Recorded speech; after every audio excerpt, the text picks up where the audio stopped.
Alright, so I've got a spell that does bleed damage and is a virus and will jump to somebody else after it's hit the first target. I just basically created Magic Ebola.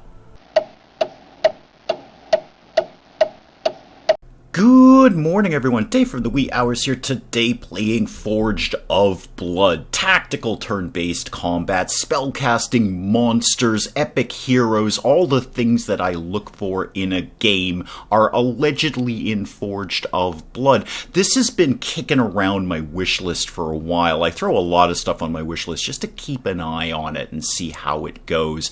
And then it popped up as being released. So I got a nice little email saying, hey, that thing that is on your wish list has been released. Would you like to give us some money for it? And I said, maybe. Let me check it out, because this has been a year of major game disappointments. A lot of stuff that looked really good turned out to be really terrible, so I've been kind of gun-shy on new games lately. I sat down, I took some time out of my life to check out other people's gameplay on Forged of Blood, poked around some other channels, and it all looked pretty good, and I kind of kept mentally coming back to it and said, you know what? I'm going to pull the trigger on it. We're going to go ahead and play some Forged of Blood.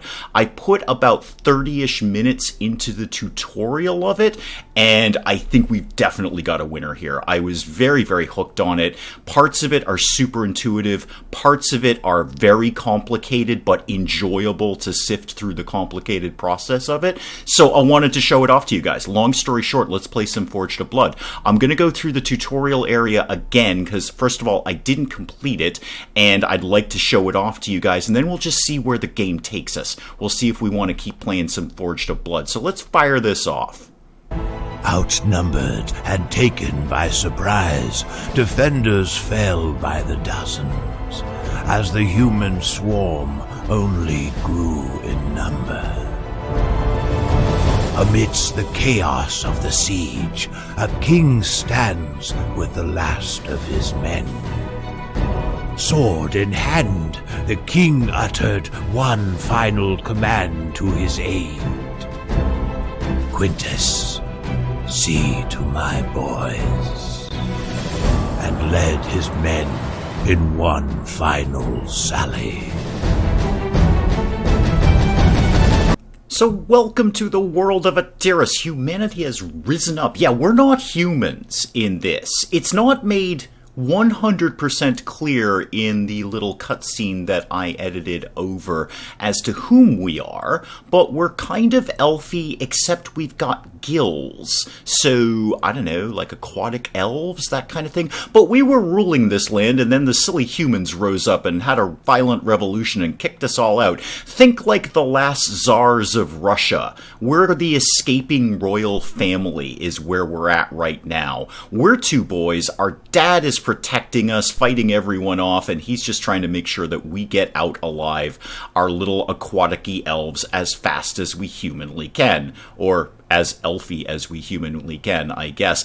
Anyway, that's the story as I've got it so far. We're on the run. We've got to escape the human revolution, and I think we can swim underwater. I'm not sure about that bit yet. Right, let's fight some things.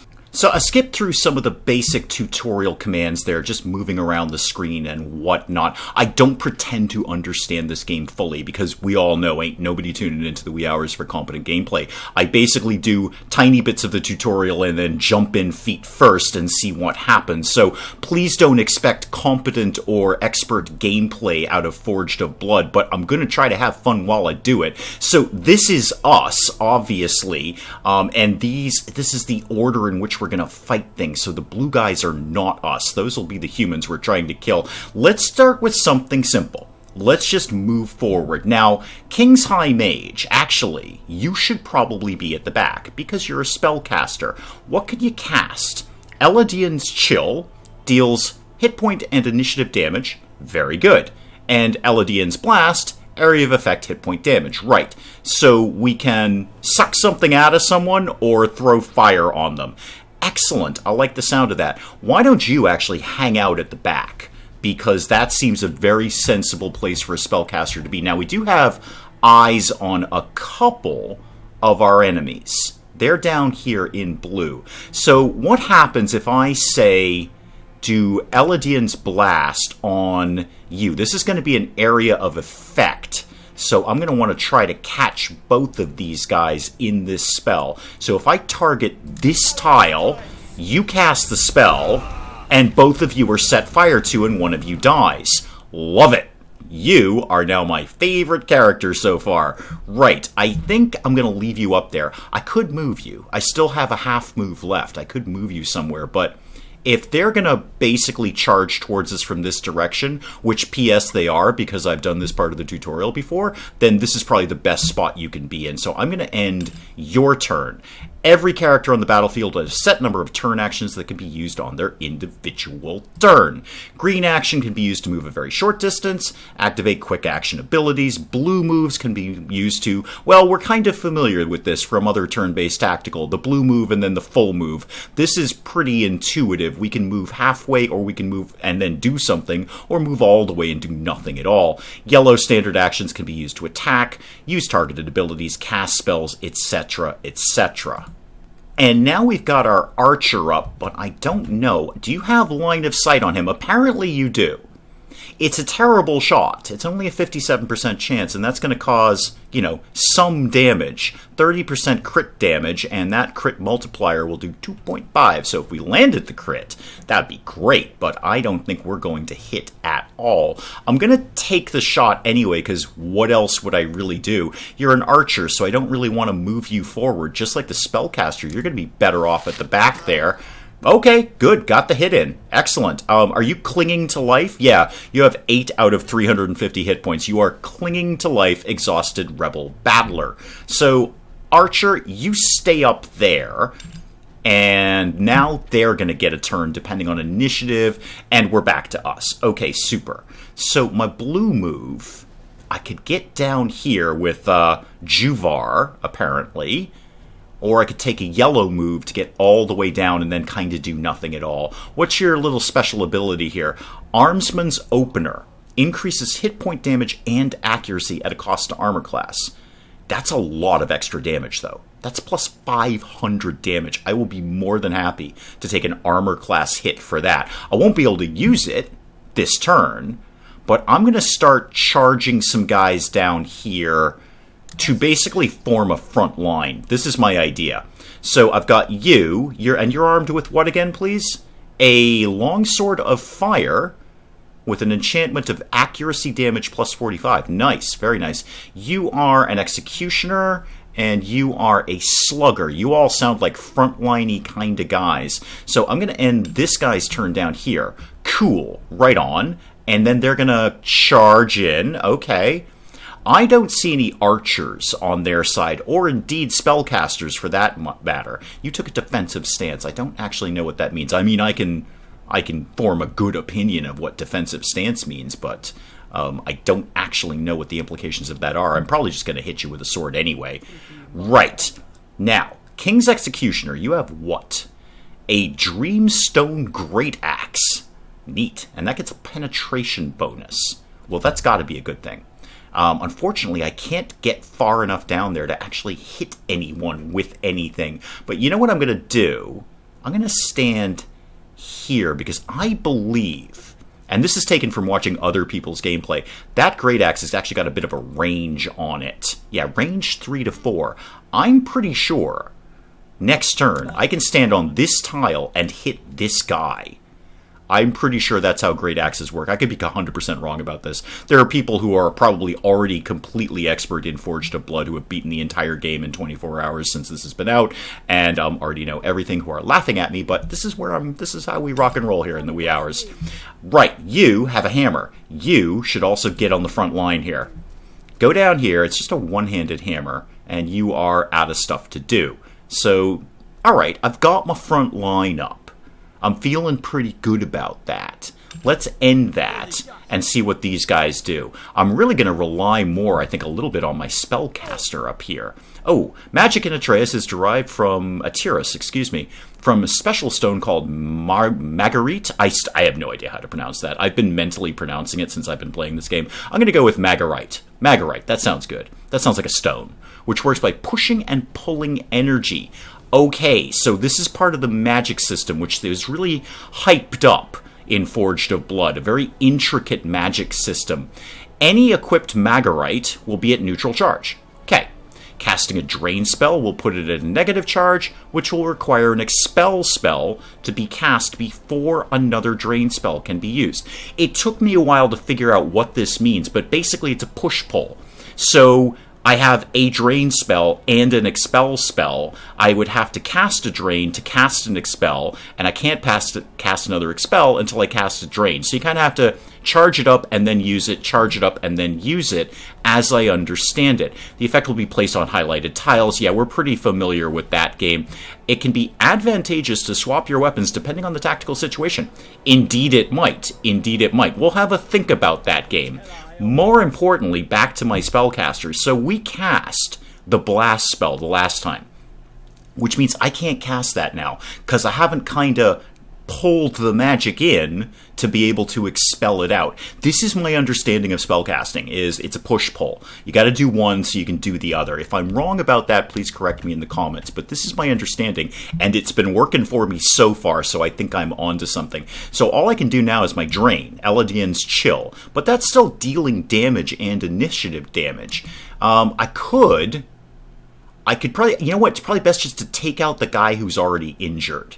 That way my front line can focus on these two up here. So I'm going to do that. You kill him. Yeah, that was fine. Yeah, we did 300 damage. We needed to do 8. Totally fine. And next time, I should have this charged up to do the fire spell again. That is my understanding of how this works. So end his turn. Fog of War, we're pretty familiar with what Fog of War means, game.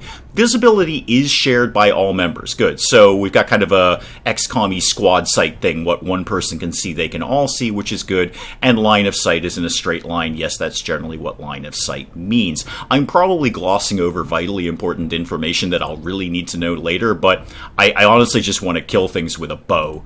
Speaking of bow, it's time for my archer to rock up here. So, what is your special attack? Hunter's Diligence. Causes attacks to apply agility damage. Okay, I want to do that. Now, can I hit you? Why can't I hit you? What's my problem with hitting you? I did this during the first time I did the tutorial. I'm not 100% sure why I can't fire on this guy. I don't know. I guess, he's in line of sight. Is it because this guy's in the way? I don't know the answer to that question. We'll try and figure that out as we go along, but I think all I can do here is just... Actually, what's your other thing? A dagger. Okay, that's less useful. Just for giggles, if I moved you over here, can you now fire? No, you can't. No, you can't. Are we talking about a reload thing? Do I have to reload every time? And why are you flashing at me? Oh, I moved you. Sorry. Well, yeah, that's fine. That's fine. We'll figure this out as we go along, hopefully. But let's just let them have their turn, and then we're largely going to hit them with hammers. Cover. We do have cover in this game. In a very traditional turn-based tactical, half cover, full cover. I think we're all pretty familiar with what that means. They don't seem to have any archers, so I don't know that I really need to worry about cover in this tutorial. Cover effects are applied in any direction as long as a direct line can be drawn through the tile. Okay, so I would infer from that we can kind of hide round corners, and that will interrupt line of sight and give us cover. And tactical context like attack range, cover object health, and spell effects. We'll look at that in the future, probably. Go forth and defend my home. I'm on it. I'm on it. Working on it. Our home is being invaded by humans, and we're not them. We're apparently aquatic-y elves, I think. Hopefully that's going to get explained more, because I'm not really sure who I am, except I'm part of the royal family, so, you know, I got that working in my favor. Now, you have, sorry, one more time. You have what kind of weapon? The Longsword of Fire, and that is, well, I can get that damage thing. Now, can I do all three of those? Because this is the part where I'm not 100% on how the action point system works. Can I do the yellow move and then still hit you in the face? I can't. I don't think I can. So this is giving me a -1 on my little yellow diamond there. And I would assume that's also giving me a -1 on my little yellow diamond. Right, so I can do one or the other, or I could just spend my green diamond to move again. I think we'll just hit him with the sword. Let's just hit him with a sword. That's broadly solved his issue. And his issue was that he was alive. And now we've solved that problem. They get some more turns. I must have terrible initiative.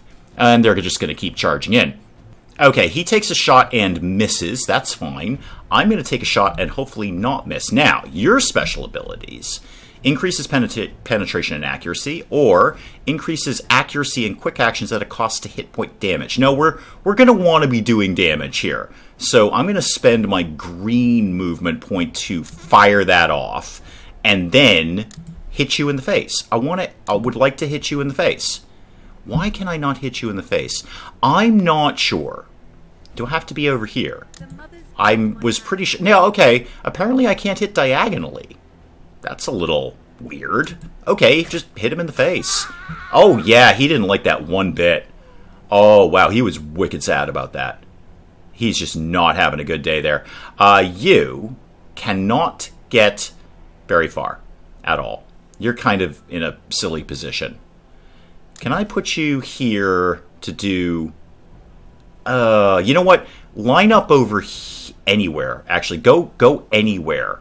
Now, you're just kind of stuck. You're kind of hemmed in there. Alright, just stay where you are for right now. I've kind of boxed you in accidentally. Thankfully, my mage is back up. And now, because we did the pull, now we can do the push. So, area of effect again. I want to make sure I don't hit my own men, because I'm sure, you know, fire is going to be a friendly fire issue. But this should be just fine right here. Let's blast you. Oh, yeah, you're not keen on that. Although you didn't take as much damage as I expected. That was not as effective as the first time I did it. Now I can shoot at you. Now, why do I have 56% chance here, 89% here? But they're both basically in the same place. I don't know. I'm sure there's information I could be pulling up to find that out. But mostly I just want to shoot you. There we go. And you're dazed, apparently. Even better. Right. Next. Alright, let's get this guy. Now this has not come up before. I did not see this in the tutorial, but between these tiles, as I move over here, I guess that's an attack of opportunity. That guy's going to get kind of a free hit on me if I go there. I apparently didn't do that the first time I did the tutorial, and I was kind of curious if attacks of opportunity were a thing. It certainly looks like they are. That definitely says to me, don't go through this tile, he's going to hit you in the head. What I can do, however, is just march in front of him and hit you with a stick. Yep, yeah, I missed, but, you know, I tried to hit you with a stick, is the gist of this. I mostly tried to hit you with a stick. Unknown enemy turn, they're pretty known to me. They're right in front of my face, unless these are more people charging up, which, P.S. they are. Somebody tried to do something to me and missed. Now, I did my push, now I've got to do my pull. So, let's do the chill spell on this guy, just because he annoyed me because I missed him. Oh, yeah, you didn't like that, and that plummeted your initiative down, so it may be a while before you get another turn. Cool. Good job, mage, and then we'll be able to fire blast some people again next time. They're back to their turn. Somebody missed me, which is good. I like it when they miss. Oh, you hit and you did bleed damage. Gosh darn you. I really would like to take this guy out. I have a much better shot on this guy, though. Take the 100%. Alright. That's going to have to do it for the archer. Now, this guy... Oh, we're also going to have an attack of opportunity there. We're not really too worried about health. I think I'm going to take the chance. Yep. Oh, okay, not too much damage, though. A little bit of bleed damage, but basically fine. Let's hit you with a hammer, because that kills you, and you go away now. Goodbye! And contestant number 2, you are being most fussy about not dying. Where can you even get to? You're really limited in how far you can get right now. No, you can't get there. Can't get over there. I guess just start moving in this direction. I'm going to try and loop you around as best I can. Okay. There's only one guy. Oh, I was going to say one guy left on the field. Nope, there's 2 more coming. Okay. Hellion Shriek. I have no idea what that means, but that sounds terrible. Aha! Now we come to the sort of end of the tutorial, because this battle is not meant to be won. This is a scripted event. We are going to lose. We're all going to die. This will be an endless wave battle if I let it be. We have, however, ensured the future of our bloodline by primarily letting me survive. I'm off being run away somewhere, and my father is here trying to save us, and good job, Dad. I'm sure I'll put up a statue for you at some point, but we can end the tutorial now and now move along. I may as well just take a few swipes at this guy while I'm going out the door. There we go. I never liked that guy. He was my least favorite. Oh, I think there's a lot more of these guys coming. Let's finish off the tutorial. We'll let Dad die, and sorry, Dad. Sorry, but you preserved your bloodline. We're off running away. Bye. Yeah, we're all dead, including Dad here. Juvar, yep. Sorry, real sorry about that. Totally gonna put up a statue for you or something. Maybe, I don't know, we're aquatic-y elves. Maybe an ice sculpture would suit you? I don't know. Anyway, bye, Dad. And so begins their story. And when I say preserving his bloodline, there's actually two of us. We're Laven and Tavias. We're both of those. We're brothers, but we're free. We made it. We're out. We escaped. Yay. Thank you, High Commander Quintes Grippa. You should know that your father's last act was to make sure you would both make it here. It sure was. I guided his last actions onto his death. And Loyalist Refugee, who has rockin' armor. I am loving your armor.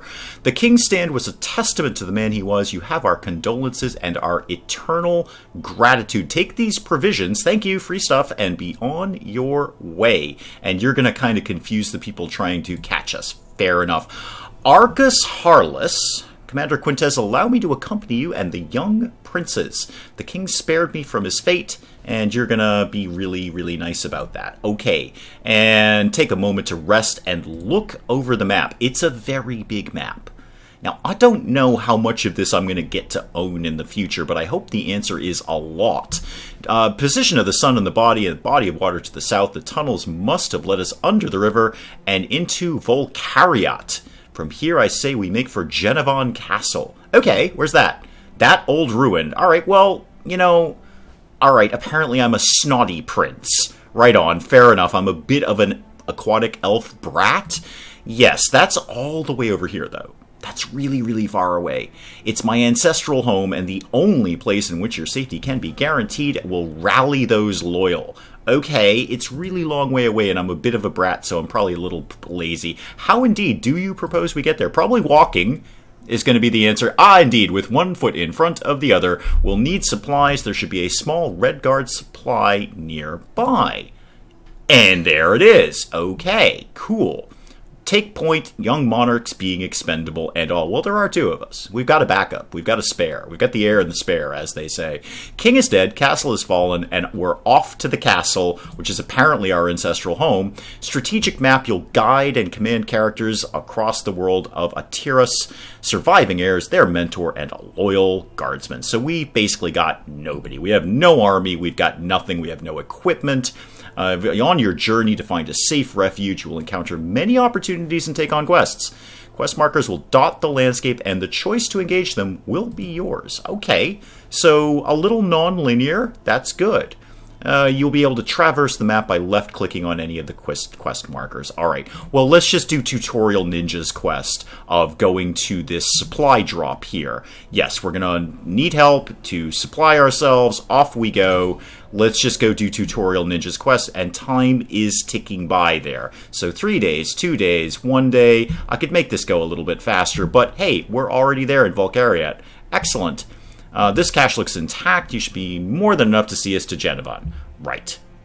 And we got a bunch of stuff out of that, primarily weapons. That is a flawed spirit Magorite. Okay, so we've got a spell stone. It has no charge, it's got nothing. It has a control bonus of 10. And I kind of poked around very, very briefly in the spellcasting. And the spellcasting, and more importantly, the spellcrafting. Spellcrafting is incredibly intricate in this, and it's really kind of what got me hooked in. And max number of spells, too. Okay. Well, if it's max number of spells, that would imply that if I got a better piece of Magorite, there might be more spells. We might not be limited to just the 2-spell push-pull. Maybe we can get a whole bunch of pushing and pulling going on here. Righty-ho. And our next task is to head to this outpost and see if we can find some more folks to help us out. He's saying build an army. I think we're just probably going to grab 1 or 2 more people, but a good place to go nonetheless. But before we do that, I want to check out a couple of other things, like the character sheet. So Tavios and Laven. I'm going to call him Laven. I don't know how to pronounce that, so Laven is what we're rolling with here. Laven's kind of the bratty guy, and I'm digging him already. He kind of looks... I feel he's a spellcaster.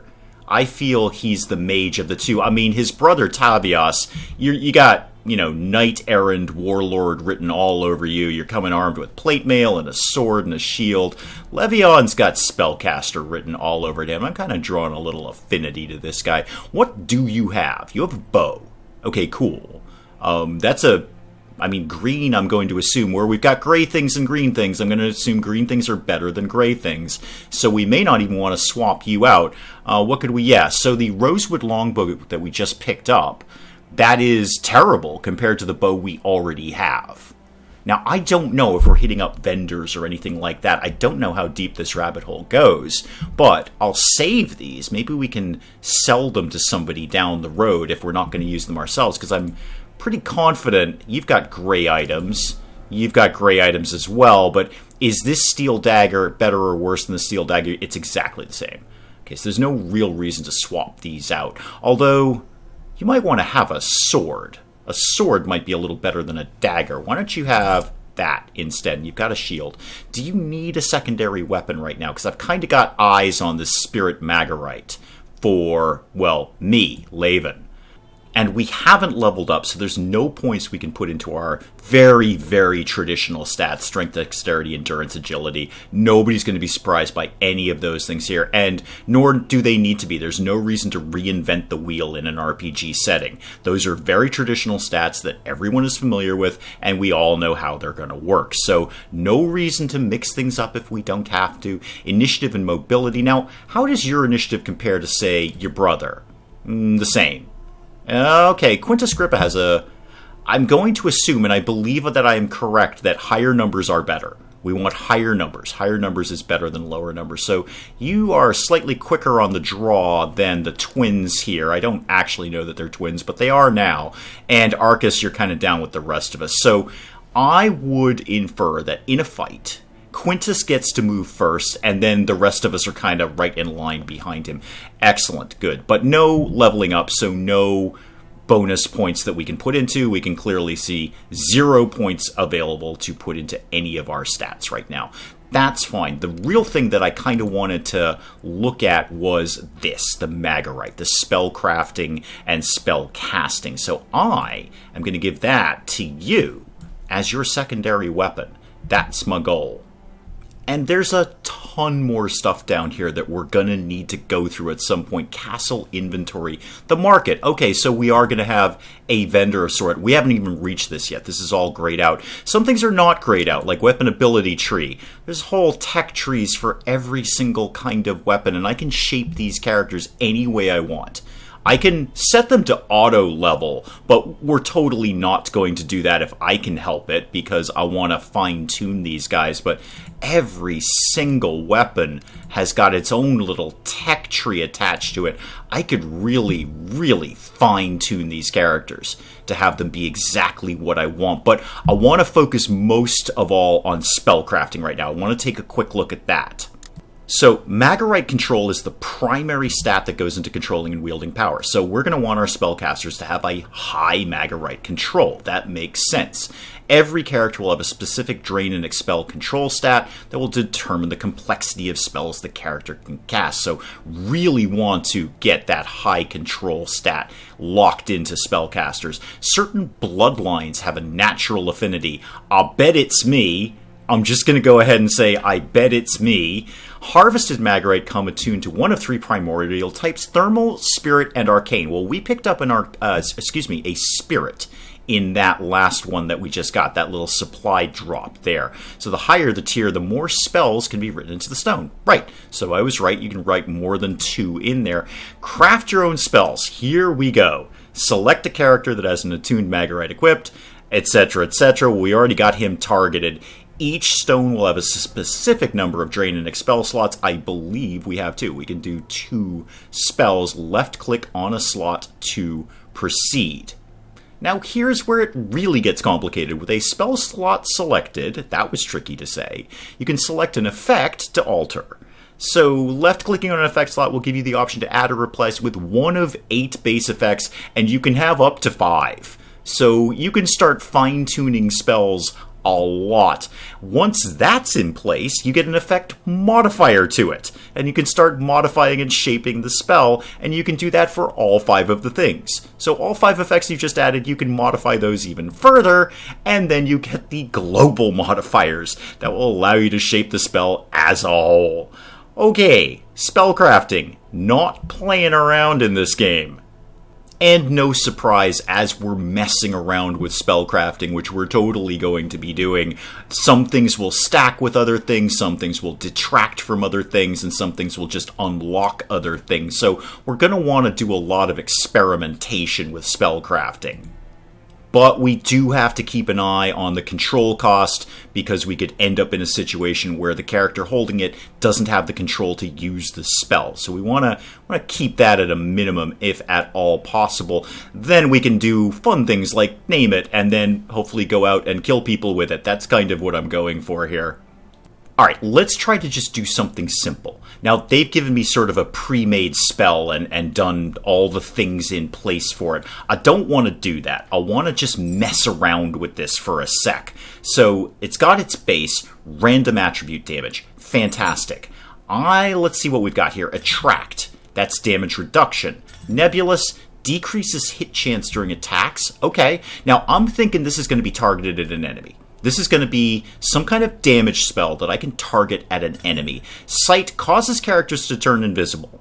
Wow, that's really handy, but I don't want to do that to an enemy. That doesn't make sense. Here we go. Basic hit point damage. Drain Xeno. I want that in there, thank you. I can do up to 5 of these, so let's keep going. Sporadic randomizes the spell effect. I would love to play around with that in the future, but I want to do something simple this time. Just create a basic damage spell against an enemy. Random attribute bleed. Okay, yeah. Yeah, I want to do bleed damage. And I think is that an attribute bleed?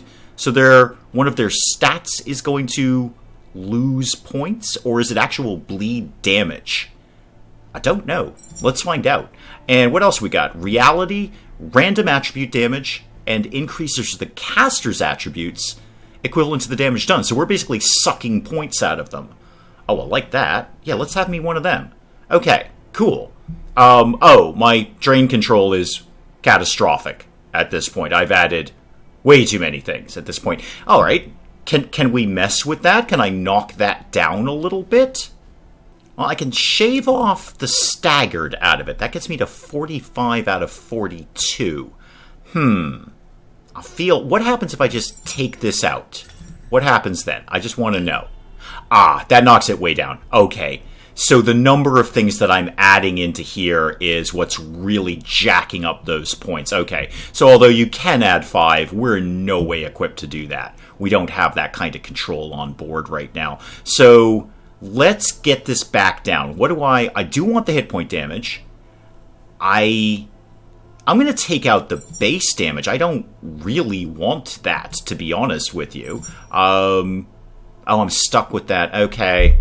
I think I'm stuck with that. No. There we go. No effect. Yes, please. Right. Now, I would like Xeno. Yup. That's 15 out of 42. I'd really like that bleed damage one. Yeah, that one. All right, 25 out of 42. So far, so good. We're in control, literally. Now, I can modify all of these things. Chaos, spell effect power up is what I can do. What have we got? Spell save up, I assume. That's going to make it harder for them to resist. Penetration, kind of self-explanatory. Ignores targets dampen. I can only assume, I don't know what dampen is, but I can only assume it's some sort of like magical defense. So, what have we got? Duration up. Hang on. Following. Spell effect will follow target up to 0 tiles. That's cool. Only if they're running away or moving around. Okay. Inverse casting. Inverse the charge of the spell effect. Drain effects become expel effects, and expel becomes drain. Alright, so it's mirror world. That's fine. Selective casting. It will only affect hostiles. Oh, that would be really good in an area of effect spell. So you wouldn't get friendly fire. Literally. Virus. Spell will copy itself to an adjacent tile which contains a valid spell target, and the copy will last for as many turns as I pump into this. Sold.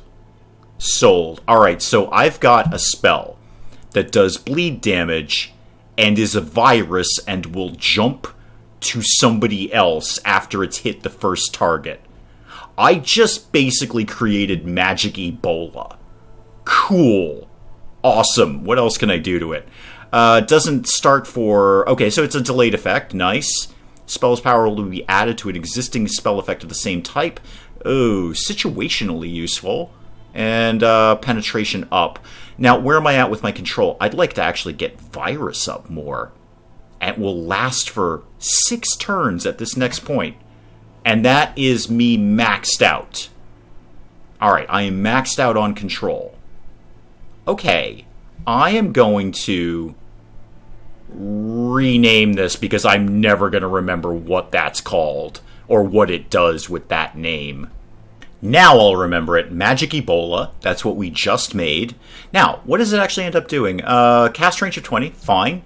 It still staggers. Deals 62 damage. Random attribute bleed 1. And then it's going to copy itself. Cool. Love it. So if I could fire this off into a nice tight group of enemies, that's going to do great work. That's going to do really, really good work. The only thing that I'm not 100% sure of is if this will hit friendly targets. It says a valid spell target. It doesn't necessarily say valid enemy target. We may have to tweak this later. Take off a point of virus and maybe put it into selective casting instead. You know what? I'm going to do that right now, just in case. I'm going to shave off a point of this, but add a point of that. That just puts me over the limit. Alright, well, we're going to have to take a chance with the selective casting then. We'll play it by ear as we go along. As we get more control, we can tweak this later, but we have done Magic Ebola.